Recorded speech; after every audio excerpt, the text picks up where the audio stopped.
मेरे को जॉब करते हुए मैं 1900 दिसंबर 1988 की मेरी अपॉइंटमेंट है। लगभग मेरे को 35 साल हो चुके हैं इस यूनिवर्सिटी के अंदर। सबसे बड़ी मांग यही है कि जो लोग हमारे बीच 20-20 साल से 15-15 साल से काम कर रहे हैं, जिन्होंने अपनी पूरी जवानी, अपना पूरा लाइफ का एक बहुत बड़ा पीरियड जो है यूनिवर्सिटी को दे दिया, और आज वो इस मुहाने पे हैं कि वो बाहर जाने की नौबत आ रही है। सबसे बड़ी विडंबना यह है कि सबसे ज्यादा काम जो है कॉन्ट्रैक्ट का कर्मचारी करता है। जो परमानेंट भी मेरे बहुत सारे साथी हैं, वो भी अपना काम कई बार इनको दे देते हैं। परमानेंट किया जाना चाहिए। और वैसे भी हमारी केंद्र सरकार है, जगह जगह लोगों को परमानेंट कर रही है। अभी हाल ही में हमारे गृह मंत्री साहब ने एनडीएमसी में 4400 कर्मचारियों को परमानेंट किया है बिना किसी टेस्ट के। नमस्कार साथियों, मैं अरविंद कुमार अम्बेडकर प्राइम के माध्यम से मैं भी कॉलेज के गेट पे हूँ। इस विश्वविद्यालय के साथ जो कुछ टीचर्स भी खड़े हैं, तो मैं इनसे बात कराता हूँ। सर, अपना परिचय देंगे? मेरा नाम नंदकिशोर गुप्ता है। मैं Delhi university lab staff association का प्रेसिडेंट हूँ। तो सर, अभी आप लोग जो धरना प्रदर्शन कर रहे हैं, तो कितना टाइम हो गया आपको जॉब करते हुए? मेरे को जॉब करते हुए मैं 1900 दिसंबर 1988 की मेरी अपॉइंटमेंट है। लगभग मेरे को 35 साल हो चुके हैं इस यूनिवर्सिटी के अंदर। सर, अभी तक मतलब इतना टाइम हो गया, 35 साल की आप बता रहे हैं, तो लगभग जो एज है आपकी एंड पे जा रही है, जो जॉब करने की एज है। लेकिन गवर्नमेंट आपको जो है इस तरीके से परेशान कर रही है, उसका कारण क्या माने? इसमें गवर्नमेंट का कोई वो नहीं है। इसमें दिल्ली यूनिवर्सिटी के अपने रूल्स होते हैं, क्योंकि हमारी दिल्ली यूनिवर्सिटी ऑटोनमस बॉडी है। अपने पास ईसी है, जो हमारी अपनी ईसी जो कोर्स करती है, वो हमारा ईसी का सुप्रीम होता है। और मैं आपको बता दूं, जो हमारे साथी कॉन्ट्रैक्ट के काम कर रहे हैं, ये तो अभी हमारे पास डिपार्टमेंट्सों में और सेंट्रल ऑफिस में काम कर रहे हैं। इसमें हमारे यूनिवर्सिटी के 80 कॉलेज और हैं, जिन सब में ही कॉलेजों में काम कर रहे हैं। ये लगभग 1500 के आसपास तक हमारा साथी बैठेगा। परंतु दिल्ली यूनिवर्सिटी ने फरवरी 2021 में पोस्ट एडवर्टाइजमेंट करी थी, और उसका टेस्ट 2023 में कराया था, जो कि बिल्कुल गलत है। जो टेस्ट होना चाहिए था वो 6 महीने के अंतराल में होना चाहिए।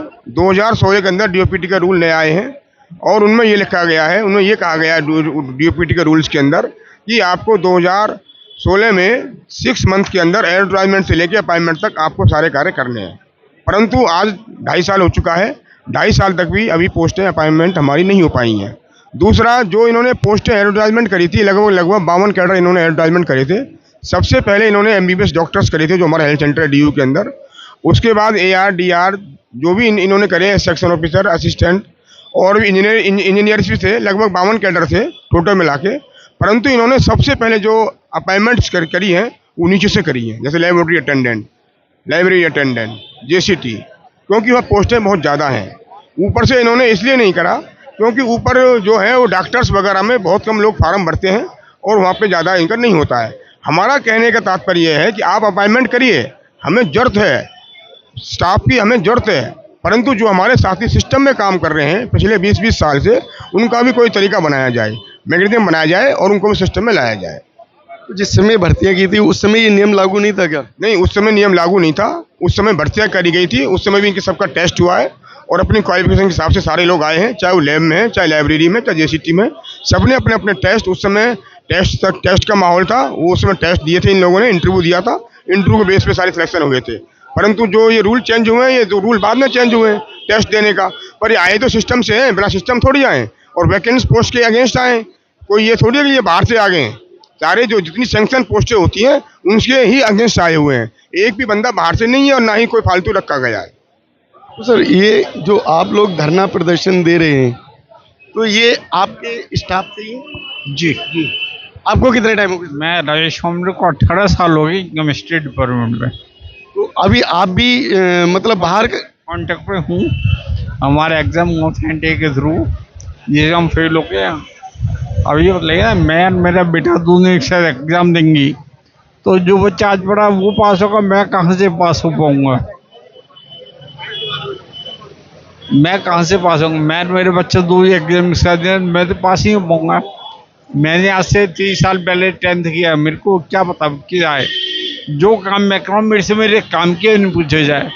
मैं केमिस्ट्री लैब मेरे से एग्जाम केमिस्ट्री लैब का लूँगा, अब मेरे साथ 6 तरह का क्वेश्चन पूछ के मैं क्या दूंगा? मैथ फिजिक्स साइंस से मेरे को मतलब नहीं है। सर आप भी कॉलेज से? मैं भी कॉलेज से हूँ सर। मैं यहाँ की लैब स्टाफ एसोसिएशन का पूर्व जनरल सेक्रेटरी हूँ।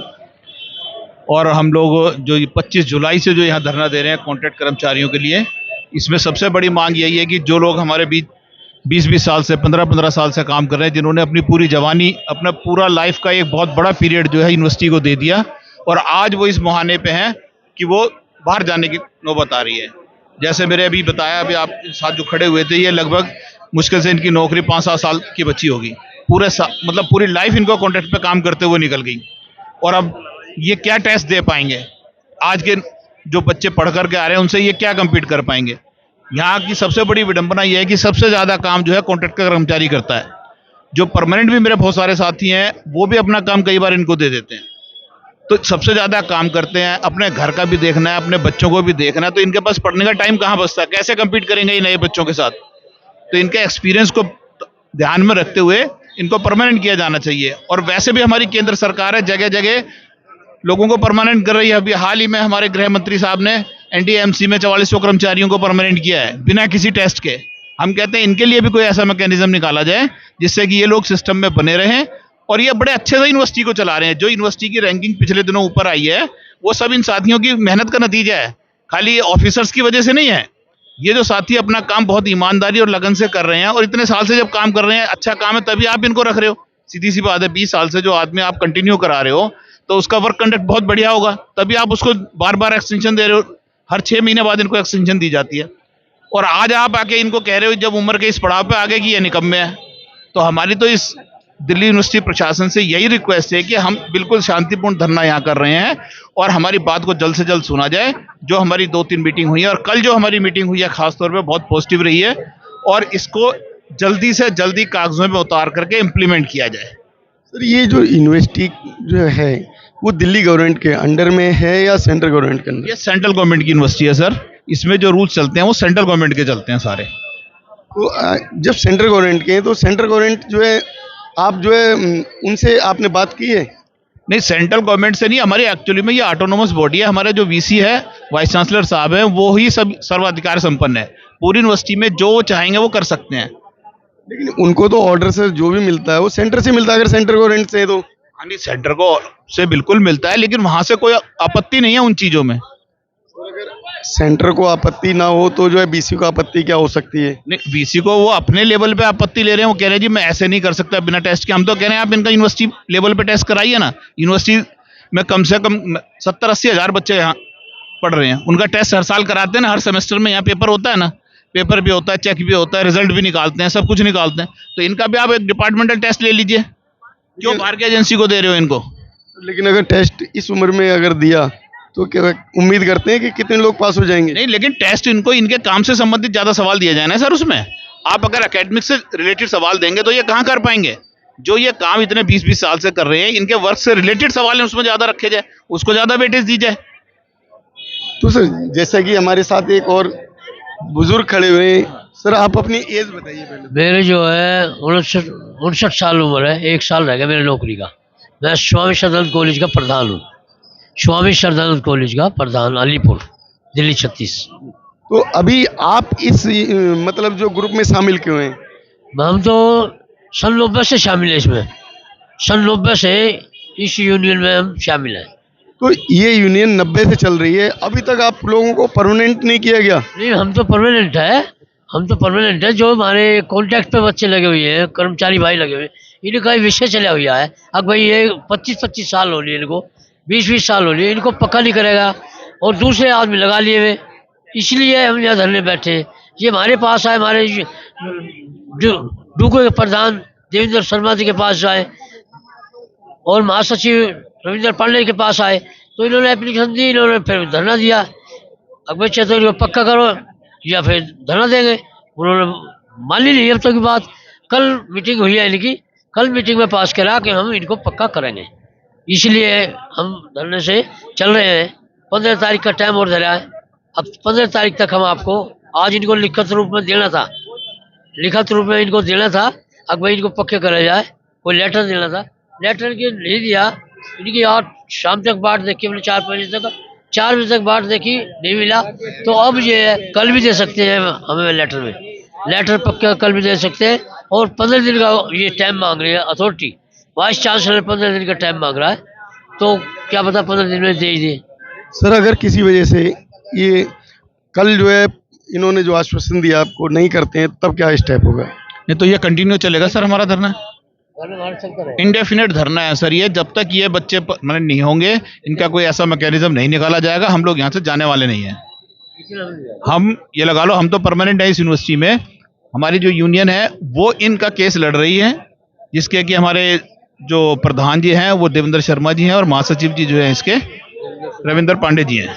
उनके नेतृत्व में, ये डुक्कू के नेतृत्व में लड़ाई लड़ी जा रही है। और ये हमने इन बच्चों को भी कह दिया है कि जब तक आप लोगों का कोई रिजल्ट नहीं निकलेगा, अब आप हमारे पास आए हो, हमारे सिस्टम से जुड़े हुए हो, हमारे साथ काम किया है इतने साल, तो हम आपको इतनी आसानी से यहाँ से जाने नहीं देंगे।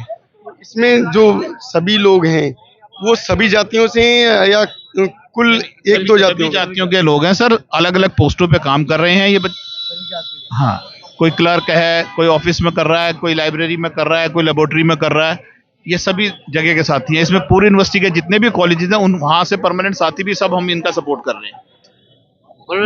तो जैसा कि अभी आपने सुना है इनके शब्दों में, इनके शब्दों में जो भी दर्द था वो इन्होंने बताया। तो यूनिवर्सिटी को सुनना चाहिए, वाइस चांसलर को ध्यान देना चाहिए, और इनके जो एज है, एज फैक्टर को भी ध्यान रखना चाहिए कि इस एज में कोई भी अपना जो है एग्ज़ाम क्लियर करना मुश्किल हो जाता है, क्योंकि अपनी पूरी पढ़ाई ये लोग छोड़ चुके होते हैं, अभी वर्कआउट में हैं, तो इन्हें वर्क करने दिया जाए। ओके।